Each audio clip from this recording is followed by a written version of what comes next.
Janasena party తూర్పు నియోజకవర్గ incharge Battina రామును మాట్లాడండి. నిన్న విజయవాడ నగరంలో జనసేన పార్టీ తెలుగుదేశం పార్టీ ఉమ్మడి అభ్యర్థుల అసెంబ్లీ అభ్యర్థుల ప్రకటన చేశారు. నిన్న ప్రకటించినటువంటి ఈ ఉమ్మడి అభ్యర్థుల జాబితాలో జనసేన పార్టీకి 24 సీట్లే కేటాయించడం, జనసేన పార్టీ ఒక కార్యకర్తగా కానివ్వండి, ఒక నాయకుడిగా, ఒక శ్రేయోభిలాషిగా మేమంతా చాలా బాధపడుతున్నాం. గత 2 సంవత్సరాల నుంచి పవన్ కళ్యాణ్ గారు ఇప్పడం సభలో చెప్పినటువంటి ఏదైతే ఒక మాట ఉందో 2 సంవత్సరాల క్రితం, అధికార పార్టీ యొక్క వ్యతిరేక ఓటుని చీలనివ్వకూడదు, రాష్ట్రం బాగుపడాలంటే, రాష్ట్రం అభివృద్ధి పదంలో పయనించాలంటే ఒకటే మార్గం, అందరూ కూడా ఒక తాటి మీదకి వచ్చి ఒక ఎజెండాతో ఎదిగితే అధికార పార్టీని అధికారంలో దింపొచ్చనే సదుద్దేశంతో ఆయన ఒక నిర్ణయం తీసుకుని టీడీపీ పార్టీతో ఆ రోజు చంద్రబాబు నాయుడు గారు అరెస్ట్ అయ్యి రాజమండ్రి జైల్లో ఉన్నా కానీ అక్కడికి వెళ్ళి మరి ఆయనకి సంఘీభావం తెలిపి మేము రాబోయే రోజుల్లో తెలుగుదేశం పార్టీతోటి పొత్తులో వెళ్తాం ఎలక్షన్కి, సార్వత్రిక ఎన్నికలకి అని చెప్పి తెలియజేయడం జరిగింది. ఆయన ఆ విధంగా అన్కండిషనల్గా రాష్ట్ర శ్రేయస్సు కోసం ప్రకటించిన ప్రకటనని అలుసుగా తీసుకుని ఈరోజు చంద్రబాబు నాయుడు గారు టీడీపీ పార్టీ ప్రకటించినటువంటి ఈ సీట్ల ప్రకటన ఏదైతే ఉందో మాకు చాలా దిగ్భ్రాంతికి గురి చేసింది. మేమందరం కూడా జనసేన శ్రేయోభిలాషులుగా కోరుకునేది, పేద బడుగు బలహీన వర్గాల తరఫున పవన్ కళ్యాణ్ గారు అభ్యున్నతికి కోరుకునే వ్యక్తిగా మేమందరం కూడా చాలా బాధపడ్డాం.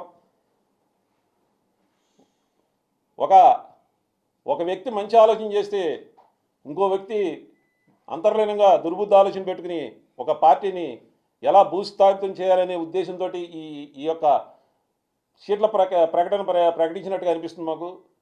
దీన్ని మేము చాలా తీవ్రంగా ఖండిస్తున్నాం. గతంలో చూసుకుంటే ఒకసారి చంద్రబాబు నాయుడు గారి ఈ యొక్క దుర్బుద్ధి ఎప్పుడు కూడా ఆయన సమయం వచ్చినప్పుడు కూడా బయటపడతా ఉంటుంది.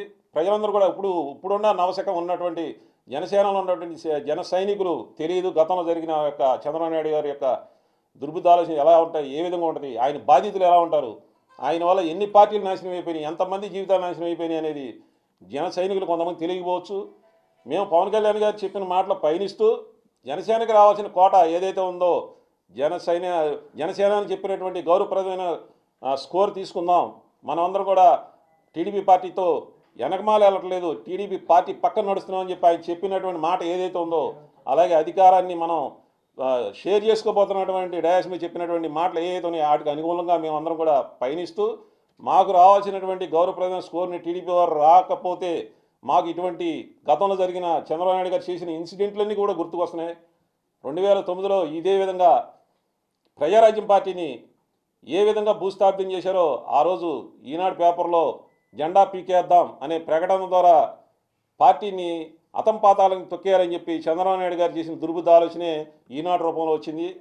ఎటువంటి ప్రకటన చేయకుండా ఏమీ లేకుండానే జెండా పీకేద్దాం అనే పెద్ద టైటిల్ తోటి ఆ రోజు ఈనాడు పేపర్లో రావడం, దాన్ని ప్రజల్లో సెన్సేషనల్ న్యూస్గా తీసుకెళ్ళి పార్టీని ఎదగనీయకుండా చేసి చిరంజీవి గారిని చాలా క్షోభకు గురి చేసి రాజకీయాలకే దూరంగా చేసినటువంటి పరిస్థితి ఆ రోజు చంద్రబాబు నాయుడు గారు చేశారు. దానికంటే ముందు చూసుకుంటే 1986 వంగవీటి మోహన్ రంగా గారు ఎక్కడ సీఎం అయిపోయి ఎక్కడ వాళ్ళ పార్టీకి తెలుగుదేశం పార్టీకి అడ్డు తగులుతాడో, ఈ యొక్క తెలుగుదేశం పార్టీ ఎదుగుదలని అణిచివేస్తాడనే ఒక భయంతో మాస్ లీడర్ ఎదిగి ప్రజల్లో ఆయనకు వస్తున్నటువంటి ఆదరణ చూసి తట్టుకోలేక ఆ రోజు వంగవీటి మోహన్ రంగా గారిని అంతమొందించే వరకు కూడా వీళ్ళు నిద్రపోలేదు. ఏది కూడా చంద్రబాబు నాయుడు గారు డైరెక్ట్ ఫేస్ చేయడు, చెప్పడు. ఆయన అంతా కూడా పేపర్ లీక్ చేస్తూ ఆయన కింద ఉన్నటువంటి ఏదైతే ఎల్లో బ్యాచ్ అంటారో, ఎల్లో మీడియా అంటారో వాళ్ళ ద్వారా ప్రజల్లో తీసుకెళ్తూ వాళ్ళకి పబ్బం గడుపునే విధం ఏదైతే ఉందో గతంలో ఉన్నటువంటి సీనియర్లందరికీ తెలుసు. అది తెలిసే హరిరామస్వామి గారు ప్రతిసారి చెప్తా ఉన్నారు లెటర్ రూపేణ, చంద్రబాబు నాయుడు గారు మనల్ని నోటితో నువ్వు నొసలతో ఎక్కిరిచ్చే టైపు, మనం ఆయన్ని ఎంతవరకు నమ్మాలో అంతవరకే నమ్మాలి, మనం అతన్ని మరీ గుడ్డిగా నమ్మి ప్రజల్లోకి వెళ్తే ప్రజల్లో అబాస్ పాలయ్యేది మన జన సైనికులు జనసేన అని. దాన్ని దృష్టిలో పెట్టుకుని మీరు చాలా క్లారిటీగా ఉండండి. చంద్రబాబు నాయుడు మోసపూరితమైనటువంటి తేనె పూసిన కత్తి లాంటి వాడు, పైకి ఒకటి చెప్తాడు లోపల ఇంకోటి ఉంటుంది. ఎప్పుడో ఒక కుప్పం సభలో చెప్పాడు ఆయన, బ్రదర్ వన్ సైడ్లో కుదరదు బ్రదర్, జనసేనని ఉద్దేశించి ఆయన ఆ రోజు చేసిన స్టేట్మెంట్ దృష్టిలో పెట్టుకుని ఈయన ఒక అడుగు మీటు దిగి 2023లో రాజమండ్రిలో జైలు ఉన్నప్పుడు వెళ్ళి మేము పొత్తుకి అంగీకరిస్తామని చెప్పినా కానీ అప్పుడున్న ఆలోచన ఒక రకంగా ఉంటుంది, ఇప్పుడున్న ఆలోచన ఒక రకంగా ఉంటుంది. ఈయన ఒక ఆక్టోబస్లో అంటాడు ఆయన పార్టీని చూసుకోవాలా, ఆయన ఎదుగుదలే చూసుకోవాలా, డబుల్ మైండ్తో ఉండి ఒక మైండ్ ఏమో ఆయన పార్టీ ఆయన స్వార్థం చూసుకుంటాడు, ఇంకో మైండ్ అవగాడు ఏ పార్టీని ఎదగనివాడు, ఏ ప్రజలను కూడా దగ్గర రానివాడు. ఆయన మాటలను బట్టి చూస్తే అర్థమవుతుంది. గతంలో చెప్పాడు ఎస్సీ కులాల్లో పుట్టాలని ఎవరైనా అనుకుంటారని. ఏ నాయకుడు కూడా గత ముఖ్యమంత్రి 14 సంవత్సరాలు ముఖ్యమంత్రి చేసిన వ్యక్తి, అటువంటి వ్యక్తి ఒకసారి మరి ఆ విధంగా ఎలా మాట్లాడగలుగుతున్నాడు అర్థం కాలే పరిస్థితి. ఇవన్నీ కూడా దృష్టిలో పెట్టుకుని మేము చంద్రబాబు నాయుడు గారిని టీడీపీ పార్టీని ఒకటే అడుగుతున్నాం, మీరు చేసే ఈ దుర్బుద్ధ ఆలోచన మానుకోండి. ఇప్పటికైనా మా నాయకుడు మౌనంగా ఉన్నాడని చెప్పి మీరేమి మాకు గౌరవప్రదమైన ఇవ్వాల్సిన సీట్లు ఇవ్వకపోతే మేము ప్రజాక్షేత్రంలో ప్రజాకోర్టులో తేల్చుకోవడానికి మేము సిద్ధంగా ఉన్నాం. రాబోయే రోజుల్లో మేము జనసేన పార్టీ తరఫున మా యొక్క జనసేనాని ఎదుగుదల కోసం, పేద బడుగు బలహీన వర్గాల అభ్యున్నత కోసం పాటుపడుతున్నట్టు పవన్ కళ్యాణ్ గారు ఏదైతే ఆయన చెప్తూ ఉంటారో ప్రజలకు మేలు జరగాలంటే రాజ్యాధికారం చేజిక్కించుకోవాలి. ఆ రోజు ఆయన డయాస్ మీద చెప్పినట్టు టీడీపీ పార్టీతోటి మనం వెనకమాలట్లేదు కలిసి వెళ్తున్నాం అన్నారు. అంటే రాజ్యాధికారంలో కూడా, పవర్ షేరింగ్లో కూడా, సీఎం షేరింగ్లో కూడా మాకు సమానమైనటువంటి భాగస్వామి ఇచ్చేరకైతేనే ఈ యొక్క పొత్తు సఫలమవుద్ది. కాని పక్షంలో ఈ చంద్రబాబు నాయుడు గారు చేసే దుర్బుద్ధ ఆలోచనలకి వాళ్ళు తప్పకుండా ప్రజాక్షేత్రంలో తగిన మూల్యం చెల్లించుకోవాల్సిన పరిస్థితి కనపడుతుంది.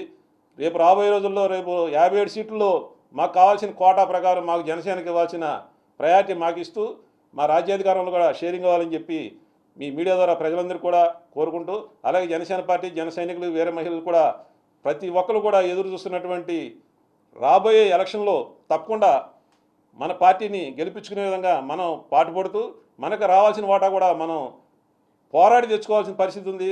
ప్రజారాజ్యంలాగా సైలెంట్గా ఉండి ఎన్ను చూపి వెళ్ళే పరిస్థితి తెలియదు. తప్పకుండా టీడీపీ దగ్గర నుంచి మనకు రావాల్సిన కోట ఏదైతే ఉందో దాన్ని తప్పకుండా సాధించే వరకు పోరాడదాం. అందరం కూడా కలిసికట్టి ప్రయాణం చేద్దాం.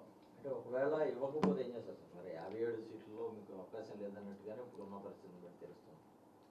గతంలో చూస్తే ఆయన మహాకూటమిని పెట్టి 2009లో అంటే ఉమ్మడి ఆంధ్రప్రదేశ్ ఉన్నప్పుడు కూడా ఈ చంద్రబాబు నాయుడు కుతంత్రాలు కుట్రలు కుతంత్రాలు ఏ విధంగా ఉంటాయంటే మహాకూటమిని పెట్టి మహాకూటమిలో అన్ని పార్టీలతో కలిసి వెళ్ళి అందరికీ సీట్లు ఇచ్చి ఈయన మాత్రం వీళ్ళ క్యాండిడేట్లతోటి బీఫామ్ ఇండిపెండెంట్గా వేయించి రెబల్ క్యాండిడేట్ల కింద వేయించి ఇతర పార్టీ గెలుపు ఇతర పార్టీ ఉండాలనే దురుద్దేశం ఎప్పుడు ఉంటుంది.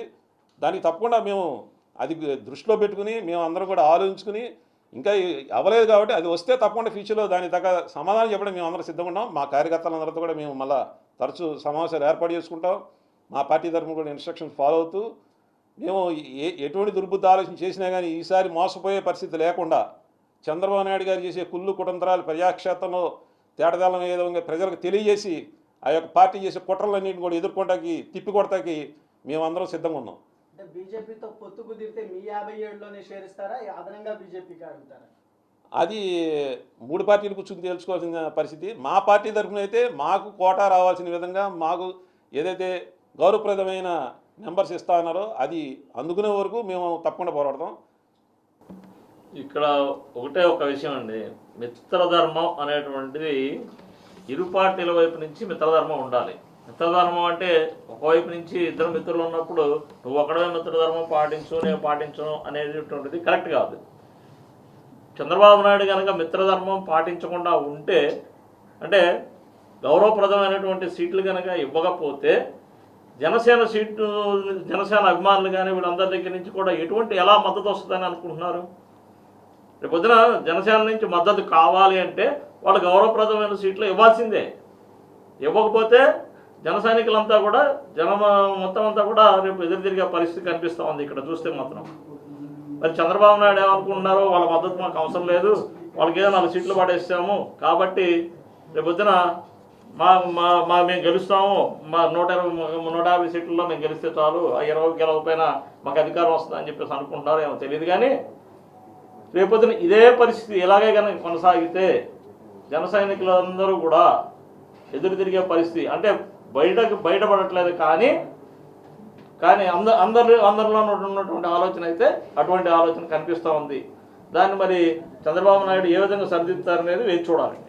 మరిన్ని వీడియోస్ కోసం ఛానల్ ని సబ్స్క్రైబ్ చేయండి, లేటెస్ట్ అప్డేట్స్ కోసం వాట్సాప్ ఛానల్ ని ఫాలో చేయండి అండ్ లింక్ డిస్క్రిప్షన్ లో ఉంది.